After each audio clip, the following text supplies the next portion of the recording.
बिस्मिल्लाहिर्रहमानिर्रहीम, अस्सलाम वालेकुम। मैं हूं ईसा नकवी। आज दिन है, हफ्ते का तारीख है 25 जून। उर्दू का एक मशहूर मुहावरा है, चोर चोरी से जाता है, हेरा फेरी से नहीं जाता।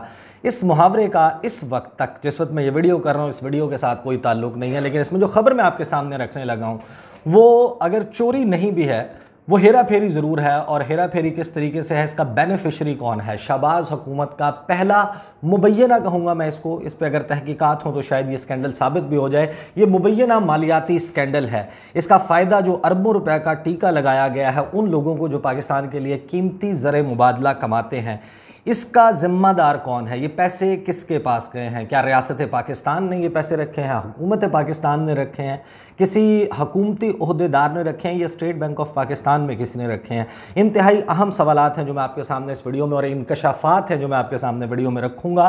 और साथ ही मेरी गुफ्तगू हुई स्टेट बैंक ऑफ पाकिस्तान के तर्जुमान आबिद कमर साहब के साथ। वैसे तो इनका काम ये है, हुकूमत पाकिस्तान से गालिबन इनको तनख्वाह भी मिलती होगी और अच्छी तनख्वाह मिलती होगी। इनका काम यही है कि ये गुफ्तगू सुने। जब इनसे स्टेट बैंक ऑफ पाकिस्तान की तर्जुमानी का काम कर रहे हैं, इनसे कोई सवाल किया जाए, ये उसके जवाब दें, बजाय इसके कि आएँ बाएँ शाएँ करें, दूसरे बंदे के क्रेडेंशियल्स क्वेश्चन करें। इनके साथ मेरी 9 मिनट की बड़ी इंटरेस्टिंग गुफ्तगू हुई। ये रिकॉर्डेड कन्वर्सेशन थी। मैंने उनको ये बता भी दिया कि ये मैं रिकॉर्ड कर रहा हूँ, और ज़रूरत पड़ने के ऊपर ये अगर आप का जो रवैया है, जो आपको गवर्नमेंट ऑफ पाकिस्तान पैसे देती है जिस काम के करने के, अगर वो आप काम करने में इंटरेस्टेड नहीं है और आप घुमा फिर आकर फिर आखिर में आकर कहते हैं कि अच्छा मैं तो छुट्टी पर हूँ, वो आपको याद आ जाता है 9 मिनट के बाद, तो मैं इसको इस्तेमाल भी कर सकता हूँ। फिल वक्त में इसे इस्तेमाल नहीं करूँगा। मैं आपको उनका अवर्शन और उसका देने का तरीक़ाकार बता दूंगा, क्योंकि लुब्बे लुबाब यह है कि उन्होंने अपना मौक़िफ़ देने से स्टेट बैंक ऑफ पाकिस्तान ने इनकार कर दिया। अब स्कैंडल क्या है मुबैना तौर पर वो मैं आपके सामने रख देता हूँ, लेकिन स्कैंडल है किस मुल्क में, जिसके बारे में सब लोगों को मालूम है कि आधी जो काबीना है वो मुख्तलिफ मुकदमात में ज़मानत पर है। एक ऐसा मुल्क है जिसमें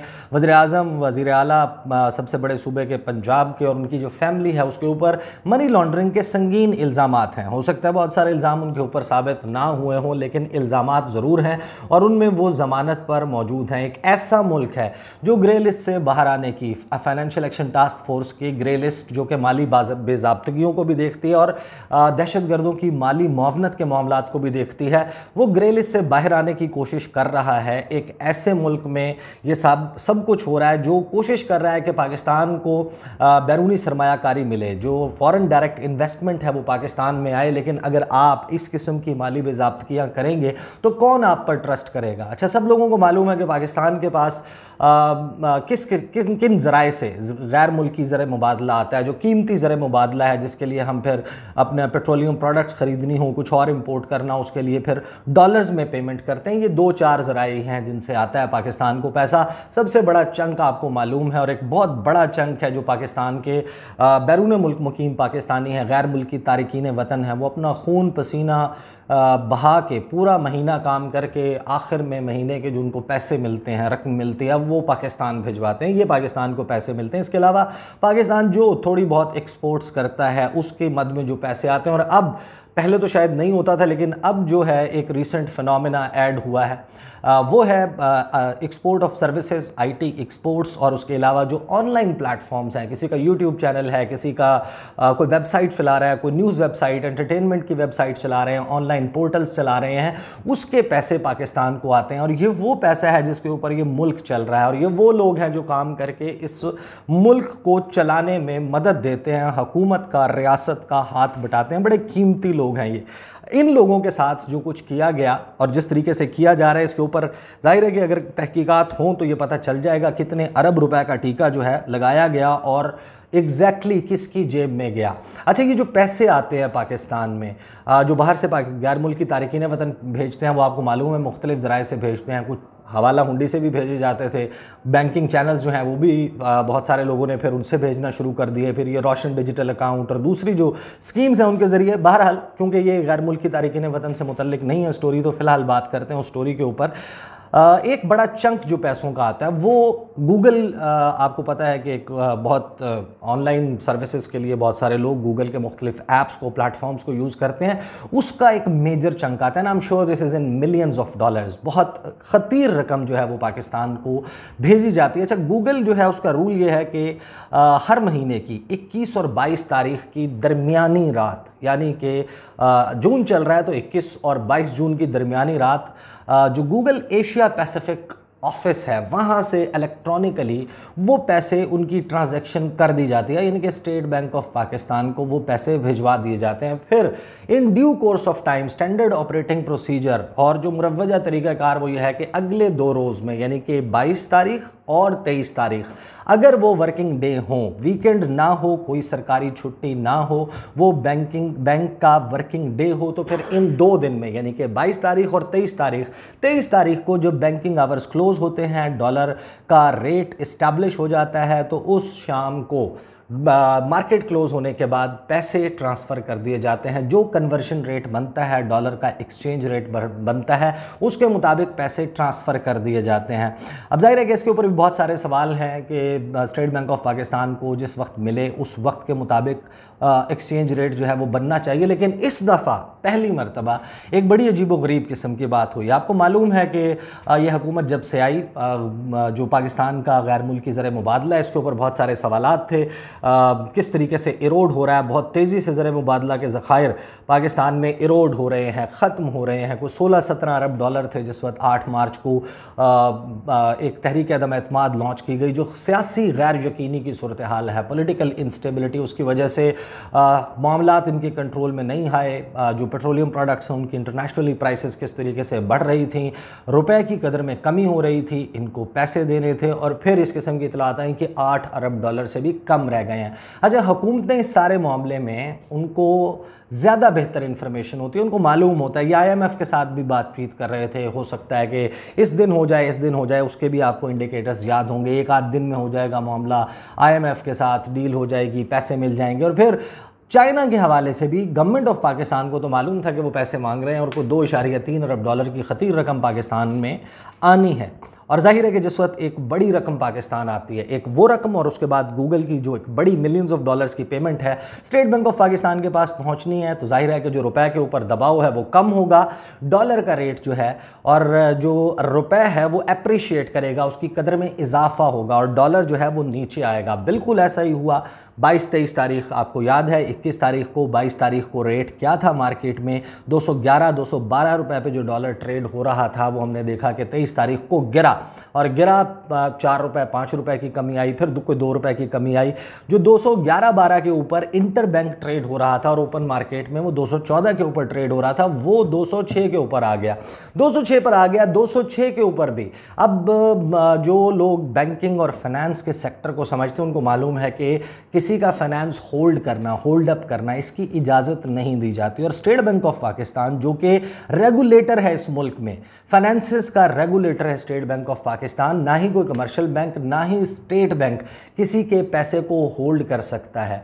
इनको मालूम था कि पैसा आएगा, पैसा जो है वो आया, डॉलर्स आए पाकिस्तान के पास, ना सिर्फ गूगल से, दीगर जो IT एक्सपोर्ट्स हैं उसके ज़रिए, और फिर चाइना की तरफ से जो पैसों का बात आई मार्केट में, करेंसी जो है उसकी डॉलर की वैल्यू जो है वो नीचे आ गई और रुपए की वैल्यू जो है उसकी कदर में इजाफा हुआ, और जो 212 के ऊपर 214 के ऊपर ट्रेड हो रहा था वो 206 रुपए पर आ गया। फिर भी उसूलन इनको जो 23 तारीख है, 23 तारीख यानी कि 22 और 23 जून गुजारने के बाद शाम 5 बजे के बाद ये पैसे ट्रांसफ़र कर देने चाहिए थे, लेकिन फिर होता यह है कि 24 तारीख भी गुजार दी जाती है जो आपका वीकेंड बनता है, लास्ट वर्किंग डे बनता है।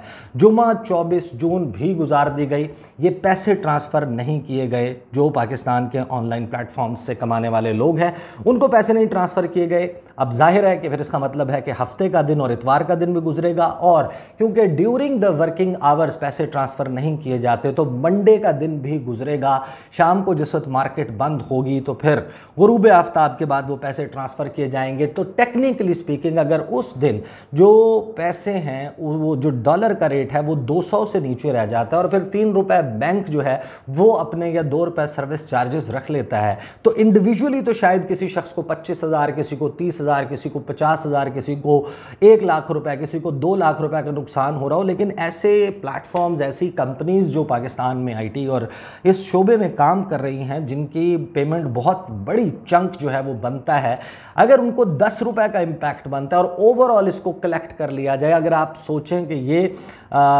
फॉर एग्जांपल अगर हम कहें कि ये $40 मिलियन की रकम है जो पाकिस्तान आई है, 4 करोड़ फ़र्ज़ कर लें आप, 4 करोड़ या 40 करोड़ जो है वो डॉलर आए हैं। अगर आप उसी के हिसाब से कन्वर्शन जो है वो लगाएंगे तो आपको अंदाज़ा होगा कि ये अरबों रुपए में बनती है। 4 रुपए का भी इम्पैक्ट हो तो फिर अगर आप 40 को 4 से ज़रब देंगे तो वो 16 बनता है, यानी कि तकरीबन आप अंदाज़ा लगा लीजिए 1 अरब 60 करोड़ की जो रकम है वो बनेगी। तो इतना बड़ा स्कैम है। अब क्वेश्चन इसमें क्या है?